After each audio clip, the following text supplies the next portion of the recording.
I'm Bill Gordon, the chairman of the dispute resolution section of the bar. I want to do one thing first before I introduce our speaker today. There will be a meeting of the dispute resolution section immediately after Professor Birke's presentation today. We've got to elect some officers, approve some minutes that you've never seen, and do a couple of other things. And won't see. And you won't see the minutes. Okay, all right. Very official, right? Before I do make this introduction, I want to say that Professor Birke's presence here today wouldn't have been possible without the contributions and support of Upchurch, Watson, White, and Max, Chicken Rod, and Art Haynes, the Alabama Center for Dispute Resolution, and the Alabama Academy of Attorney Mediators. They made this possible for us. This is a program we actually, Reggie Copeland, who's past chair of the section, actually wanted to do last year, but it'll come apparent a month when we didn't do it last year, so we were lucky enough to be able to do it this year. The migratory patterns of Professor Birke are very interesting. Born and reared in Massachusetts, came to Tulane University, got his BA there in 1982, went back to Massachusetts and graduated from the New England Law School. From there, became a prosecutor at the Atlanta Prosecutor's Office for 4 years in Lowell, I believe it was. It was Middlesex County. Middlesex County. Then went during that period of time and got his LLM from Harvard. And really that was the genesis of his interest in dispute resolution or conflict resolution or whatever you prefer to call it. Through the event there, went to Stanford University where he helped direct the Center for Dispute Resolution there. And that's not the proper name, I know that. And then from that point, went to Willamette and has been the director of the Center for Dispute Resolution there for 20 years. But that's not quite the end of his migration, because the reason we could not present this program last year was because he was in the Netherlands for a year with his family, and they lived there while he worked, researched, and conducted workshops. And has just recently returned from there. So I've been holding my breath now since, I think, March of this year. It's kind of like waiting to see Elvis, I think, that I wanted to be sure that he got here, he was on the ground, and we were going to have a program, because I couldn't figure out how I was going to give us money back to these people that helped us make this possible today. This program is designed to be interactive, practical, and the title of it was labored over neuroscience and lawyering, and so because we wanted something to be done that would appeal to everybody, not just to have a theory session with a lot of folks that mediate and perform other types of ADR, but something that would appeal to everybody. And so the last thing I will say to you about Professor Birke, and I call him Rich, is that he is a real good guy, and he is a lot of fun to be with. He enjoyed his company so much last night. So the floor and the program is yours. Thank you very much.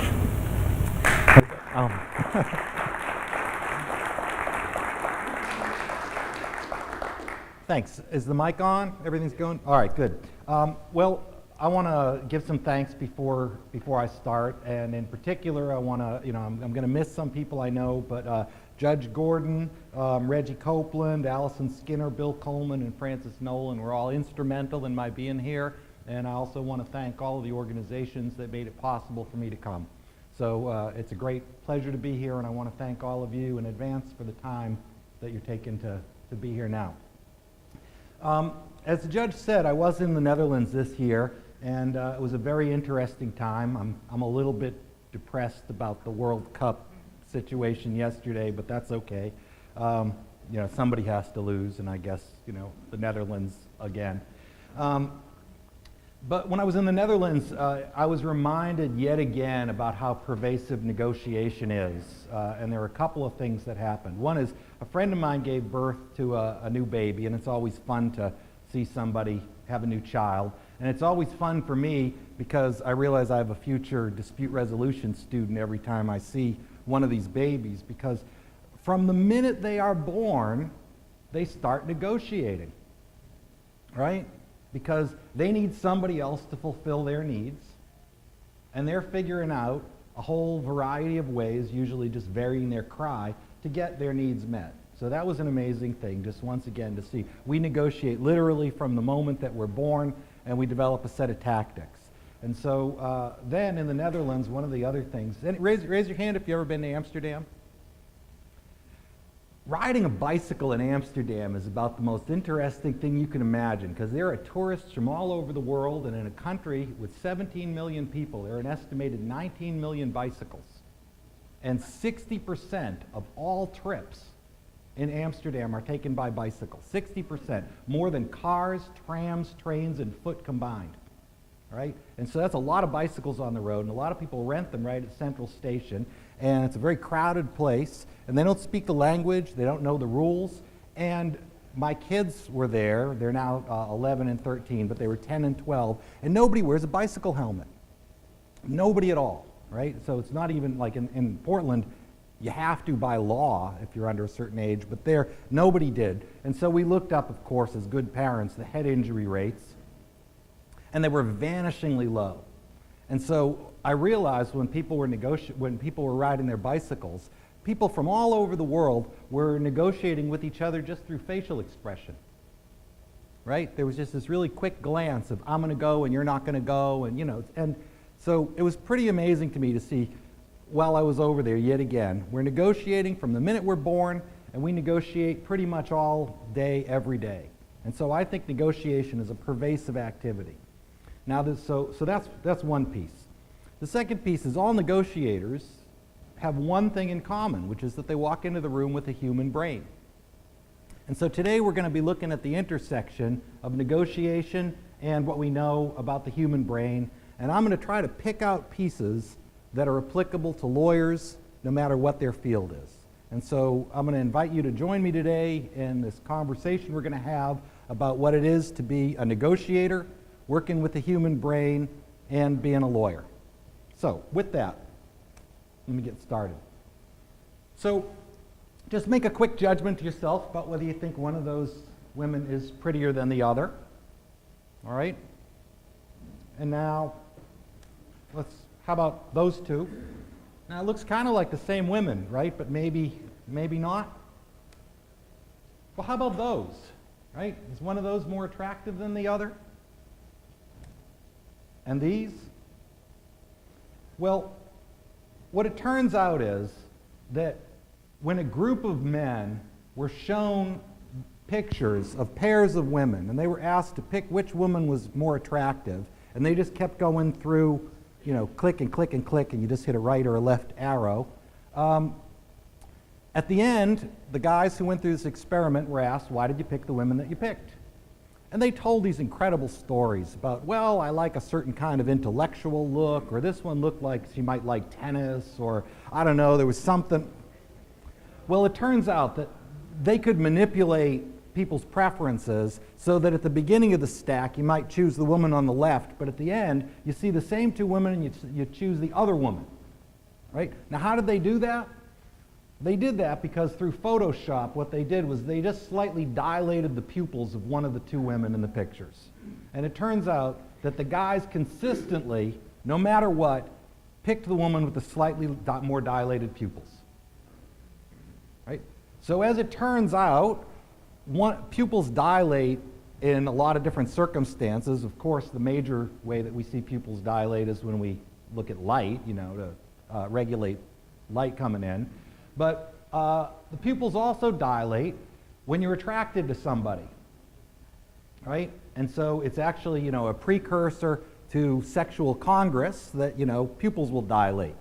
Well, maybe that's why restaurants are a little darkened if they're romantic, because it creates the illusion of, and it turns out guys like women who are attracted to them, right? I mean, it turns out that probably the most attractive feature in a woman is that she likes you.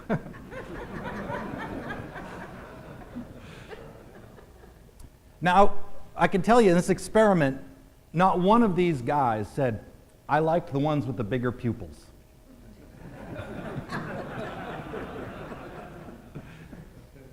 And yet, some part of their brain knew, and it influenced their choice, right? Clear influence of the choice of the women that they thought were more attractive was something that was going on in their brain that was true, was consistent, was manipulable, and that they didn't know anything about. There's been other studies of speed dating, and it turns out that the single factor that turns to be most important in speed dating is whether the immune systems of the two people are as different as possible. At the end, people talk about speed dating, they say, well, I like this person because we shared hobbies, and it turns out that when there was some testing done, we are extremely good, the animal part of our body is extremely good at figuring out who is going to be a proper mate for us and is going to create healthy children. And that means that the more different your immune systems are, the better the kid has a chance of surviving against all kinds of issues that they may encounter in the world. Well, I've been married for a little over 20 years, and I recall my dating days, and I know I had a big list of criteria. And I know that on there wasn't different immune system, right? But as it turns out, looking backward, my wife and I clearly come from very different genetic backgrounds, and probably at some point, some part of me that I don't call me, some part of me that's doing a lot of the work for me, did check off different immune system, she's okay, right? Sort of like meeting the parents, meet the immune system, it's all right. Well, so a lot is going on beneath the surface of, sorry, I'm running two microphones, two computers at the same time. So a lot is running beneath the surface, and at times I'm going to put book titles up, just recommendations for you, sort of a bibliography. But a couple of interesting books out there right now are Incognito by David Eagleman, who runs a center at Baylor, and this guy Shankar Vedantam has a website and a book called The Hidden Brain, and it's all about the secret processes of the brain that we're starting to understand now through modern technology that we never really understood before. And I'm very interested in the secret processes of the brain in large measure because I think a lot of our decisions and a lot of our negotiations are framed in ways that we are only dimly aware of, right? There's an awful lot going on beneath the surface, like I say, incognito. So let's talk a little bit about this. There's another book called Who's in Charge? And that's a really great one. This was written by Michael Gazzaniga. Michael Gazzaniga is famous as the guy who did the first split brain surgeries. So he's a Southern California, I think he's at USC. He might be at UCLA now, but he's at USC. And people were having these sort of epileptic seizures that were starting in one lobe and they were migrating to the other lobe. And when they echoed back and forth between the right and left sides of the brain, it turned into very, very serious seizures. And so the first medical intervention was to cut the brain in half. There's this connective tissue called the Corpus Callosum, and people thought it was just sort of filler, right? It wasn't really doing anything. And so they said, well, we can just sort of split these lobes, and that way if we create a little gap, the epileptic seizures will not, they'll stay contained in one lobe. They'll be much less severe. Well, it turns out that when they did the split brain work, they found that there was all kinds of other stuff going on as well. So Michael Gazzaniga is the guy who's responsible for that. But recently, he's been much more interested in issues about free will. And so for those, raise your hand if you do any criminal work. And I mean as a lawyer, I guess. So one of the really interesting studies that has been done recently is this, we'll call it the case of the pedophile tumor. Right? So 40-year-old school teacher, perfectly normal guy, marries a woman who already has a child, a daughter. At some point, he starts to notice that he's becoming like really strangely attracted to the nurses at the school, right? The school nurses, and okay, fine, he notices that. And then he starts talking about this urge that he's starting to have, literally, to rape the landlady, right? And this is a guy who's never had any history of anything, right? So he's talking about this, and of course the wife starts to get a little bit concerned. And then he crosses the line and he starts to behave inappropriately toward the teenage stepdaughter. And the wife turns him in and he confesses. He says, yep, I'm doing it. I mean, there's no question. I'm not denying. I have these urges and I think something's going to happen. And so he confesses to an inappropriate touching. He's in jail awaiting some kind of sentencing, and he starts to complain about having migraine headaches. Well, a lot of people thought, well, you confessed and now you're feeling some regret and you're trying to get out of this. But at some point, he has, an episode in jail, and they rush him to the hospital where they take some x-rays and they find that he has a tumor the size of an egg pressing against part of the right orbital frontal cortex, which is known to be involved in judgment and impulse control. And speaking of impulse control, just another little moment. Is there anybody in the room who's never had like a bad thought? I wondered for a while. I read that Jimmy Carter interview in Playboy many, many years ago where he said something about lusting in his heart. And I felt terrible because I was a teenager having heard about that, and I realized if that's the standard, to not have a bad thought, if that's the goal, I don't think I'm ever going to get there. And so neuroscience has been very good for me to realize that we generate all kinds of thoughts involuntarily, and then we have this part of our brain that holds those impulses back. And we all know that, we didn't need neuroscience to tell us that alcohol seems to actually diminish the ability of that part to inhibit. Right? So when they say alcohol is a disinhibitor, it is. It works on the part of the brain that sort of stops you from acting on those thoughts. All right, so this guy has a tumor pressing on that part of the brain, and they remove the tumor because it's an emergency surgery. And after they remove the tumor, the guy says, I have no more urges. I mean, he realizes how inappropriate all his behavior was. In fact, he realized how inappropriate it was as it was happening, but there wasn't anything he could do about it. He felt like these were urges that he could not control. When the tumor was removed, he said, I'm not really having the urges anymore. I'm not conscious of them, and it's certainly not an effort to control them. And so they put him through a battery of tests, right? So this all happens in Virginia, so they're using some pretty high-tech tests. And there's ways to see if somebody, and I was a prosecutor, but this is way more advanced than what we had for technology. It turns out that you can actually measure somebody's hormone levels, and you can show them different stimuli, and you can see whether or not they're aroused by something, right? So there are tests to see if somebody is actively a pedophile, right? Because you can see sort of little aspects in their saliva of something that's happening hormonally when they get interested. Well, in this guy, clear test, right? Clearly, no problems anymore. So he's released, right? The court exonerates him. They decide not, nobody wants to press charges anymore, and he's released. And 6 or 7 months later, he mentions that he's starting to feel those urges again.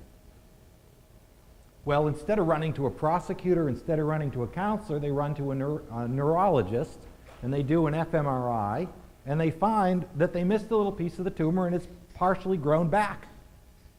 And so they go back in there, they do another surgery, and that was in 2002 when all this started. I think the second surgery was 2006. And so there's been 8 years, nothing happened since. So it's pretty rare, right? Pretty rare that what we see is that the brain actually may be directing activity through some kind of fixable dysfunction.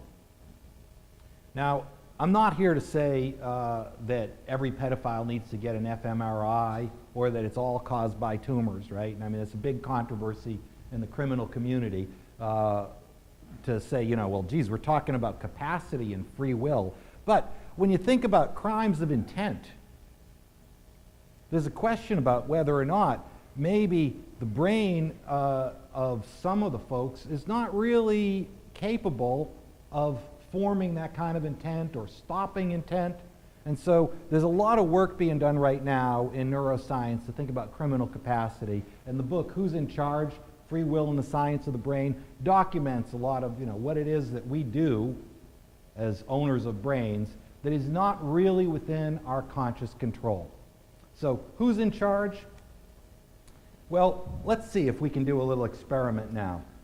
What I'd like you to do is I want you to think about your fondest wish, and it can be a wish that you never expected to come true.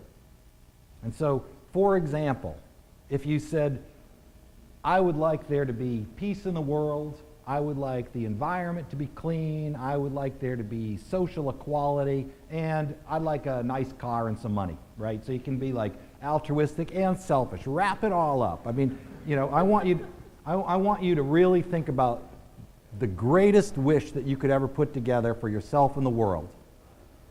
And all you have to do to make this wish come true is to hold your breath without using without using hands, without using, you know, any instrument. You know, you can't use your necktie or something. Just hold your breath until you pass out for 2 seconds. And we'll revive you, right? We'll have a medical team standing by. You know, kids say, I'll hold my breath till I turn blue. And the proper answer as a neuroscientist is to say, I'd like to see that. I know you try, but you know what's happening is you have multiple parts of your brain, and there's a conscious part, the part that has language, the part we think is us. That part would want to do this, right? I mean, for 2 seconds, I could have anything I wanted. I mean, that's an hourly wage that anybody would be jealous of. And there's no way it could happen because there's some other parts of your brain, they're going to kick in and they're going to say, now wait a minute. You, the little intellectual part, you want to have an on-off switch? That's a bad idea, right? Because if you had an on-off switch, even if you just used it for 2 seconds, what that would mean is you could commit suicide just by thinking about it.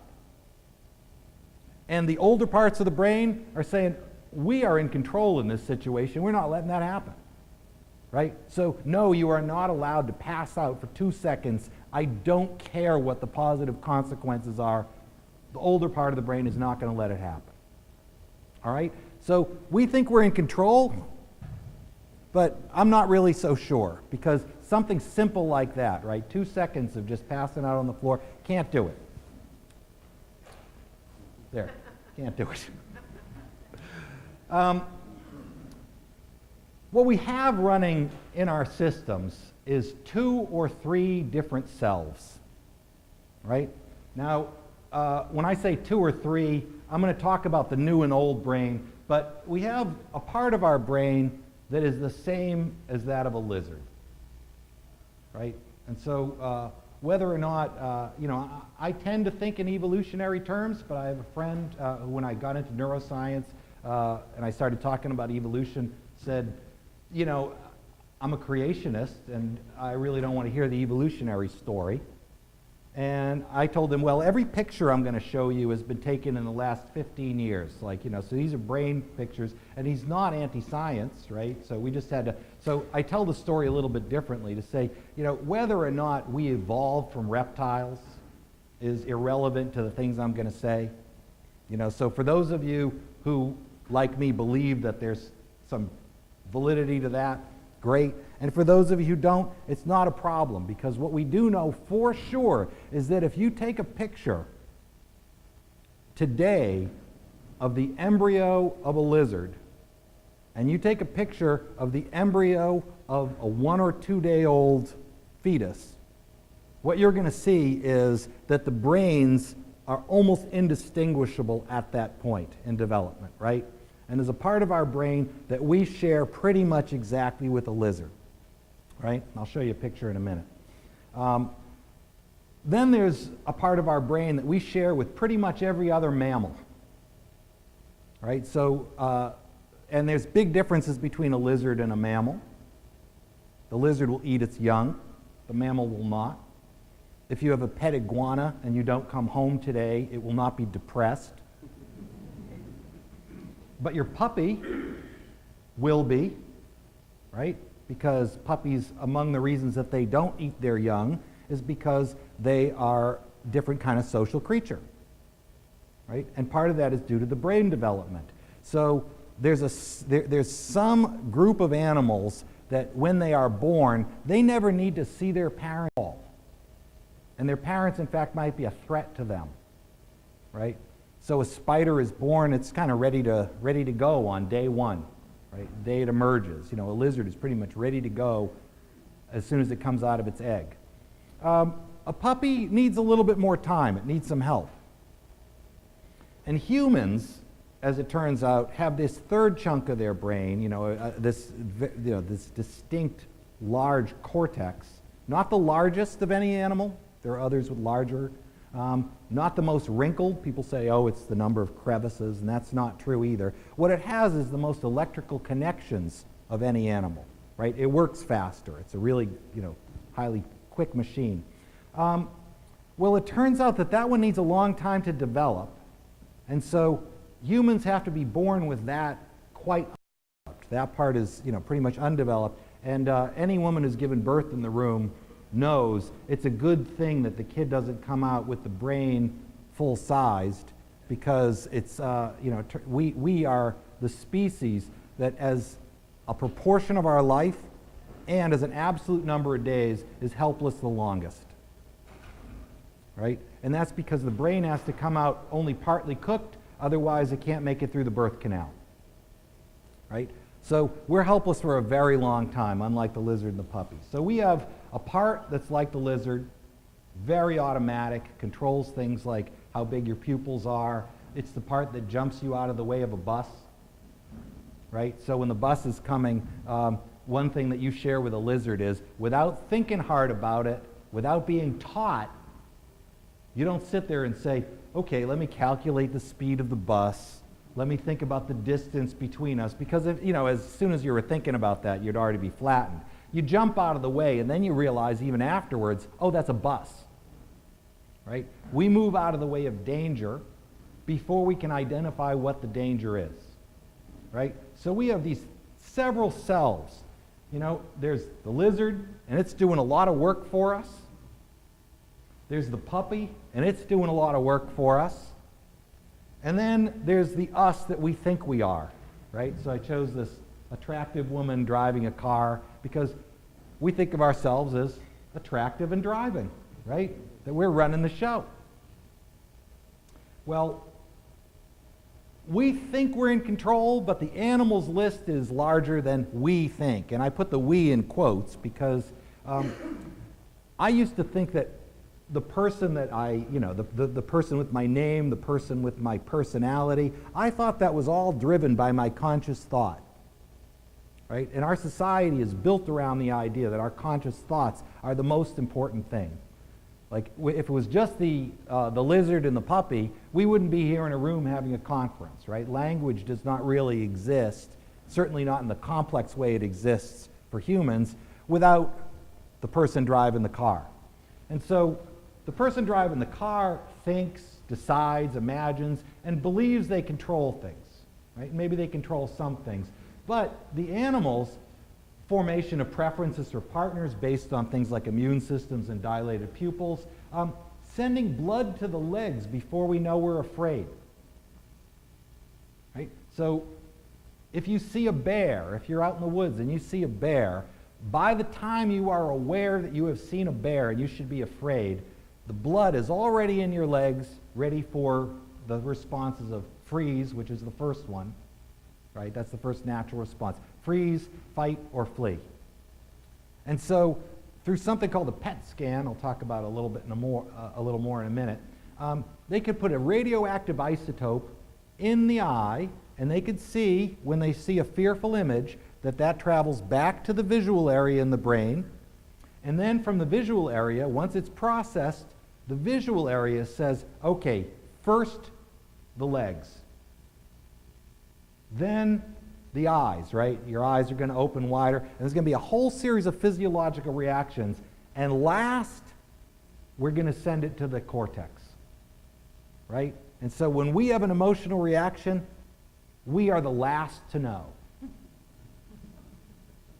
All right? The rest of the body already knows. Now, there's an interesting question that comes out of this, which is, if you're already running away from the bear by the time you realize, what good is it to know that you're afraid, right? If the body's doing all of the work, why do we have this extra baggage we're carrying around to have consciousness of our emotions?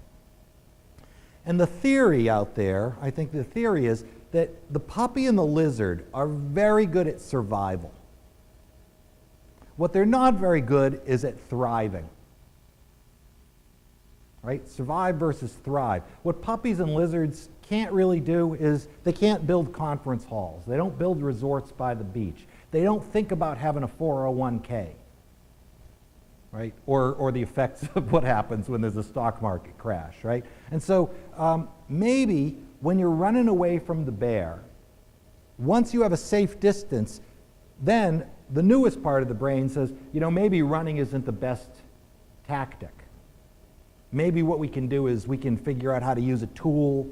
Maybe we can escape some way. Maybe we can come up with some strategy, right? So once survival's been taken care of, then we can start to think about optimizing, right? So we have this relationship between the brains, and the animal, like I say, is sending blood to the legs before we know we're afraid, before we even know we're afraid. Once we realize we're afraid, maybe then we can do something different. But not first, right? First is about survive.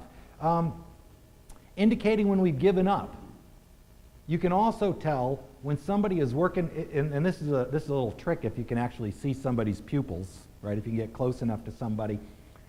When somebody's working on a hard problem, their pupils will again get a little bit bigger. And when they decide that they can't do it, their pupils relax back to normal size. And so you could tell, if you're looking at students, you could tell when they've given up on a test because their eyes change. And what's interesting is, if guys can tell that women's pupils are a little dilated and don't realize it, you can also tell that somebody's eyes have changed in little subtle ways, without necessarily being aware of it. So once you realize, you train yourself and say, oh, I can see there's a change in expression, and it doesn't actually have to be a big change in facial expression. We're sort of geared at being able to tell, oh, somebody's just given up now, right? And we do that because we, on a very subtle level, are tuned to see that their eyes have changed. Their pupil is dilated. We're very good at sending and receiving accurate facial messages about mood and intent, and quite a bit more. So we have these multiple brains. I told you I'd show you a little bit of a picture of that. So the brainstem is right in here. I used to think that the brainstem was some big long thing, and I guess what I was confusing was the brainstem with the spinal cord. The brainstem is about the size of your pinky fingernail. It's a tiny little brown speck. It was about, you know, if you had an apple, it would be about the size of a stem on an apple. And it's very deep in the center of your brain. You can actually damage the outside parts of your brain and you'll be not fine, but you'll survive. If you damage the brainstem, you're done, right?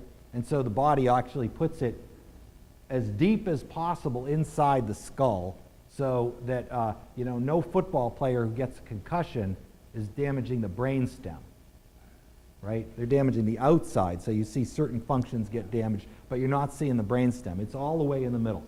And we share that with a lizard. Then this central part of the brain that has all these things that you probably heard about in the news, like the amygdala, the hippocampus, the one that's a seahorse. That's the hippocampus. The amygdala, the hippocampus, and some of the other areas in the central part of the brain we share with a puppy, and we share with all mammals. And then we have this very large outer piece that is unique to humans. Right? So multiple brains, and all three of them are simultaneously working at the same time. Sometimes they're working in concert, and sometimes they're fighting each other. What we know is when they're fighting each other, the older parts of the brain tend to trump the newer parts. So these important decisions that we make in life are kind of made by committee, right? These three working together. So perceptions of situations, attitudes toward risk and safety, that's going to be a big one, right? For any lawyer trying to settle a case, we are always saying, well, here's a sure thing, the offer on the table, and here's this risky alternative. You go to arbitration, go to trial, continue on with the legal process. And it turns out that those evaluations are largely made by the older parts of the brain, and then a story is told by the new parts. Relationships between negotiators, trust, memory of relevant facts, projections of the future, and even what we eat. So a little quickie summary of something about what we eat, and then we're going to get into the lawyering pieces in a minute. So this is Baba Shiv. He's a researcher at Stanford University. He's holding a piece of chocolate cake and a little plate of fruit, a healthy snack and a not-so-healthy snack. Now, if you show the puppy and the lizard these two snacks, the puppy and the lizard are going to say, sugar and fat. Give us the sugar and fat, right? And we are evolved to like sugar and fat better than we are to like fruit, right? Or lean things. Because once upon a time, if you killed a large animal and you didn't know if you were going to be able to eat, you could hold only so much in your stomach. Well, it turns out that we prioritize toward eating the fatty parts because it turns out that those that ate the fatty parts could survive a period of famine better than those that ate lean, right? And so we have a preference toward the fatty parts because that's better for survival. Well, in a modern world where you can just go and get a pint of Haagen-Dazs whenever you want, you don't have to worry about killing an animal, and none of us are really worried about a famine happening in our lives. We know that if every time we had the opportunity to eat fat and sugar, that would be a problem. And so that part of our brain that controls impulses says, no, maybe this time I'll just have the fruit plate. All right, so what Baba Shiv did was he had an experiment with students at Stanford University, and he said, I'm going to make you memorize a number, and if you do a good job memorizing this number, you'll get a monetary prize, right? So you're going to need to keep this number in mind for 10 minutes. Well, half the people involved got a one-digit number. Right? Not too difficult an assignment. Oh, 6. I think I can do that. And the other half had a 7-digit number. Right? Nobody knew who had what, but the other half had a 7-digit number. And it turns out that 7 items is about how many items in working active memory you can hold before there's a big drop-off. Right? That's why telephone numbers were originally 7 digits long, because we're pretty good at remembering 7. Like, nobody forgets their phone number after a few times. But strangely, when I moved to the Netherlands, because of the country code, it's 8 or 9 digits, and it's almost impossible unless you find a way to sort of take the country code out and put it in a different part of your memory. It's almost impossible to remember, for me, an 8 or 9 digit number, whereas 7, no problem.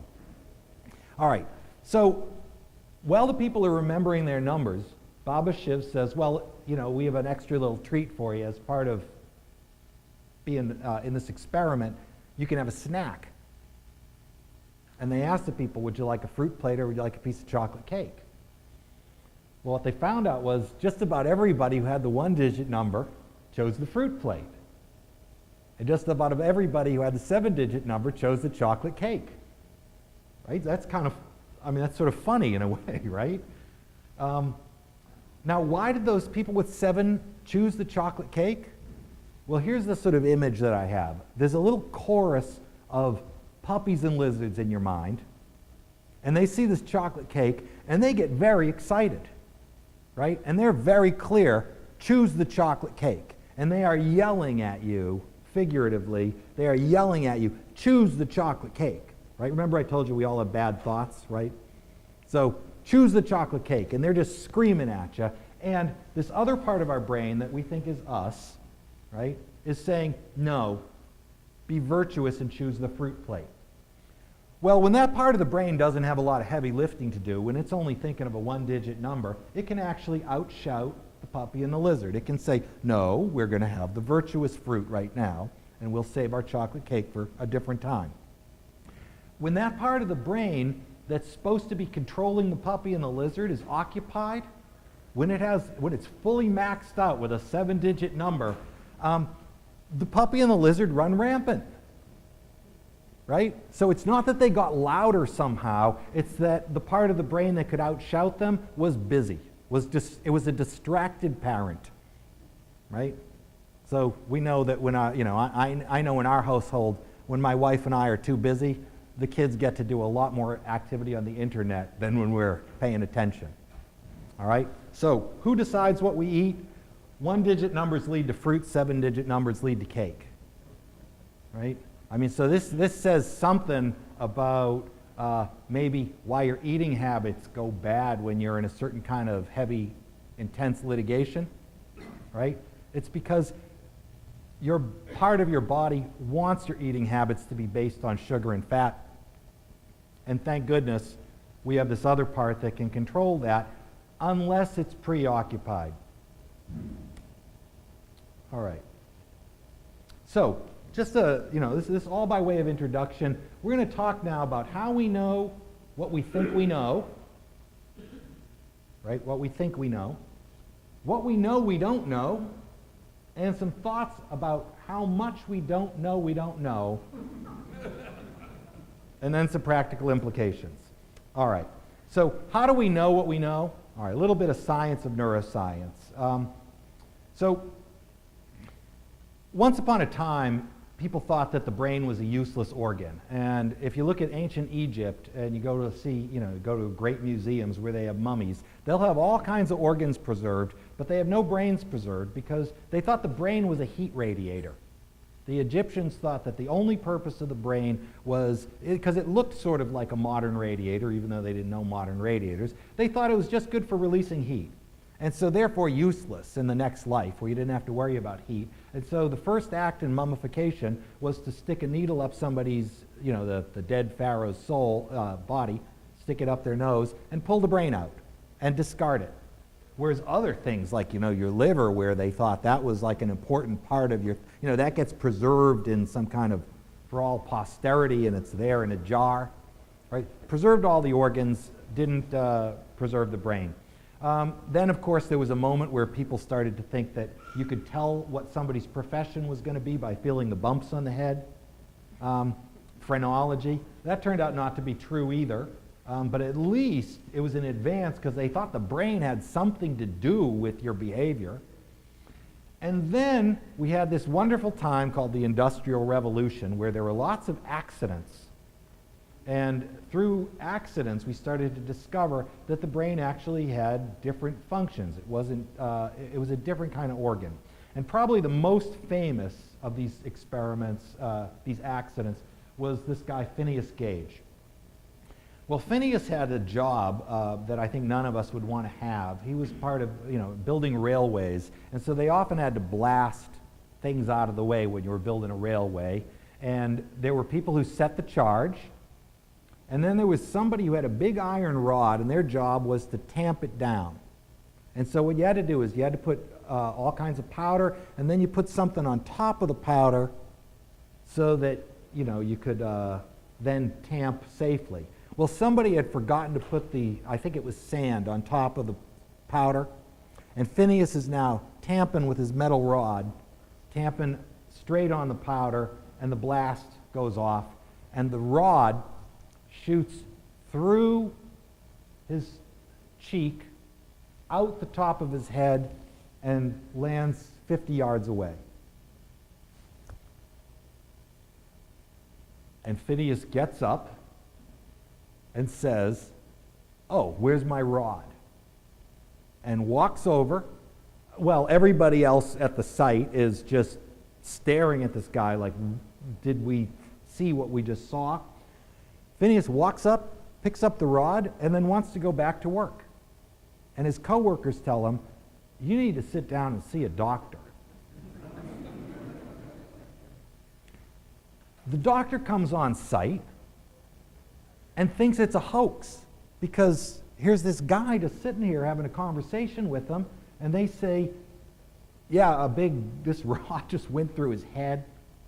And the doctor's like, no, it's crazy, until Phineas leans over to cough, and literally a piece of his brain falls out in front of the doctor. And the doctor said, okay, now this is something, this is a miracle or a disaster, something. So what they find is Phineas's biggest worry is infection. And, Phineas otherwise seems like a normal person, right? He's breathing, eating, talking. Except something has changed, right? Phineas has no longer got the same kind of personality. Phineas was a very mild-mannered guy, behaved appropriately in social situations, didn't gamble, didn't drink. And now all of a sudden, Phineas is kind of a wild, loose person, right? He behaves quite inappropriately. He starts drinking, he starts womanizing, he gets divorced, he loses his job by cursing his boss out. Basically, what has happened is part of the brain that's involved in impulse control has gone out with the rod. Phineas, it turns out, leads, a sad but long life after this, and proudly carries the rod around with him wherever he goes. And if you want to see the rod and you want to see Phineas's skull, you can go to a museum at Harvard University where they're both still on display. Well, prior to that time, people thought about all the organs in the body as if they were just completely undifferentiated.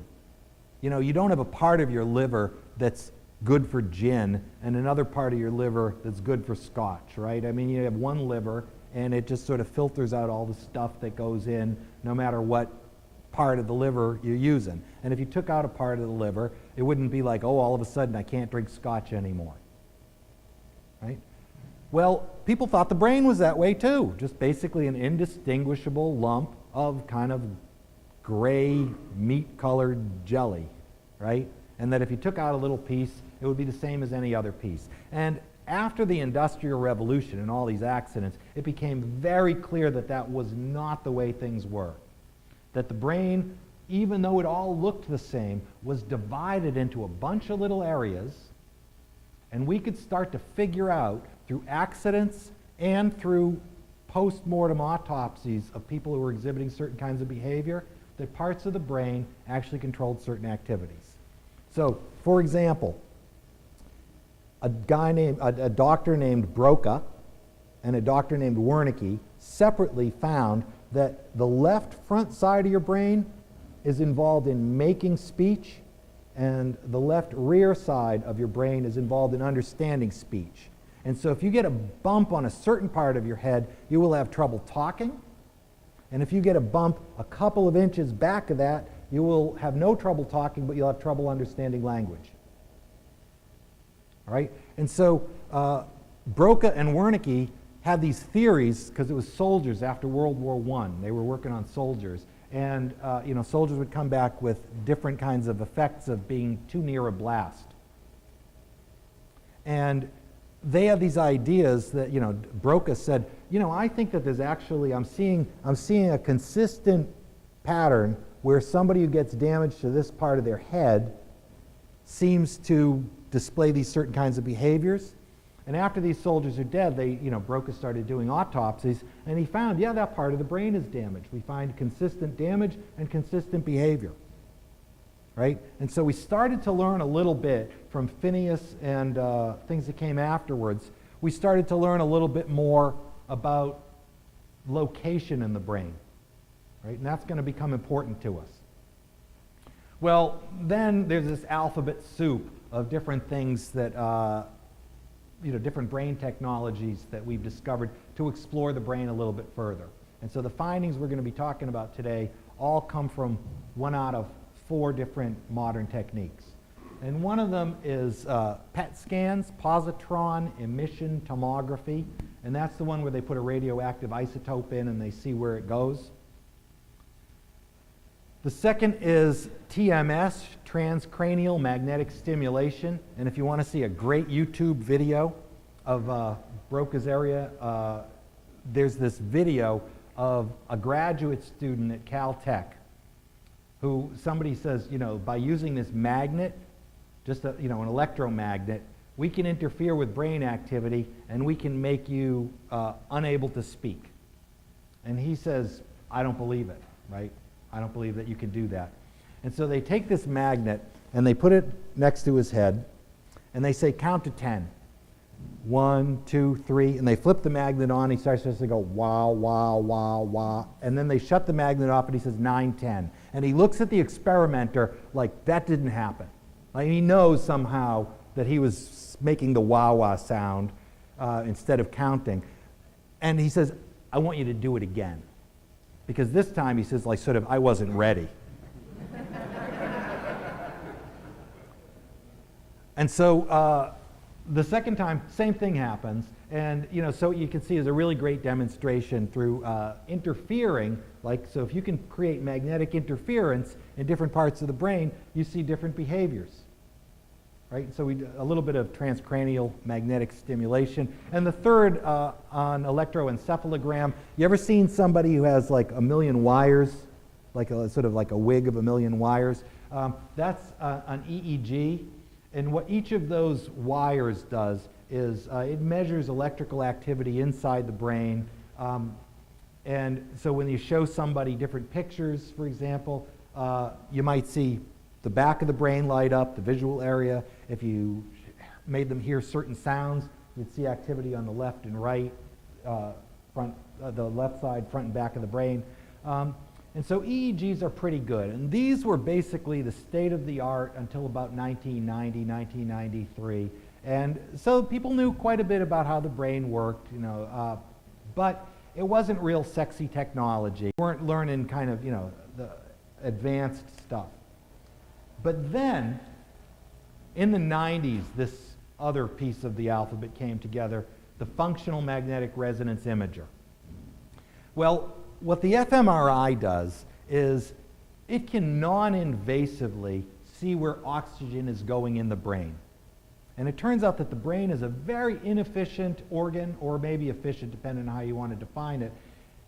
It does not fuel the whole brain all at once. It sends oxygen to the parts of the brain where it's needed. And when that part of the brain doesn't need it anymore, it sends it somewhere else. Right? And so, like I say, it's either, it's lazy or it's highly efficient, one way or the other. It's hard, choose your label. Well, what the fMRI does is it's a giant magnet, right? And it's a magnet that's so powerful that the reason that fMRI technology took so long was not because they couldn't invent a strong enough magnet. It was because they couldn't create a room that wouldn't crumple when you turned the machine on. And so if anybody's ever had an fMRI done, you can't have one if you have a pacemaker. You can't be wearing a ring. You can't be wearing a watch.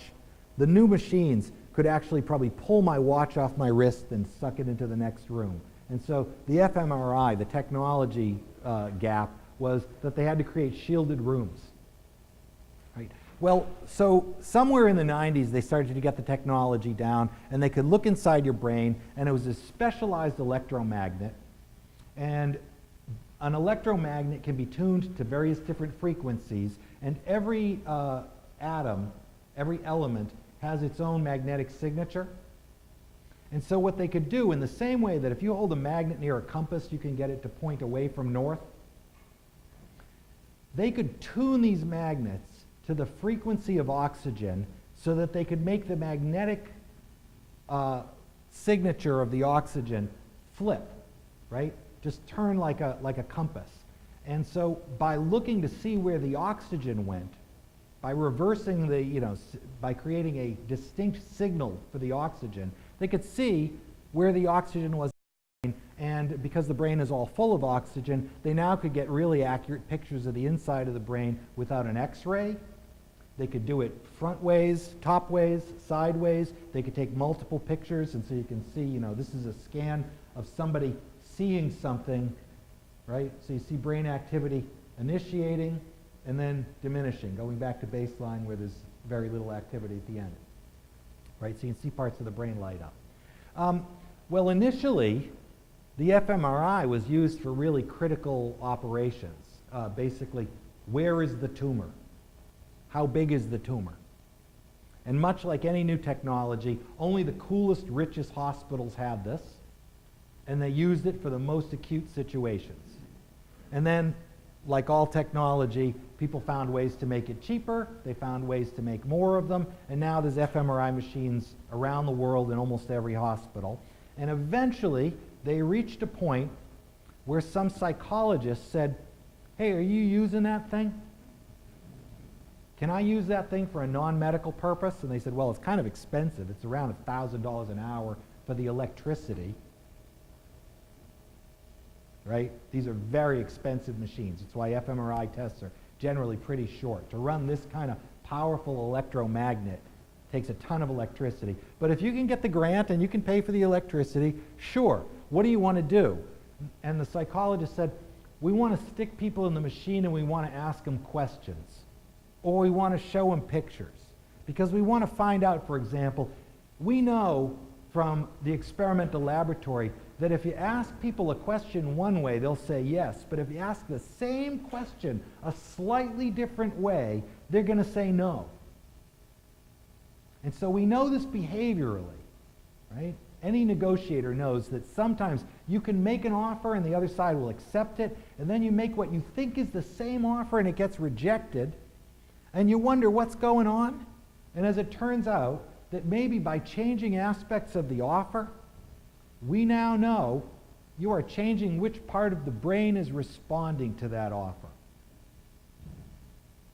And so as a result of all of the accidents and Phineas Gage style information that we learned about location and what parts of the brain do, now you can actually see which parts of the brain are active when you're negotiating in certain different ways. All right.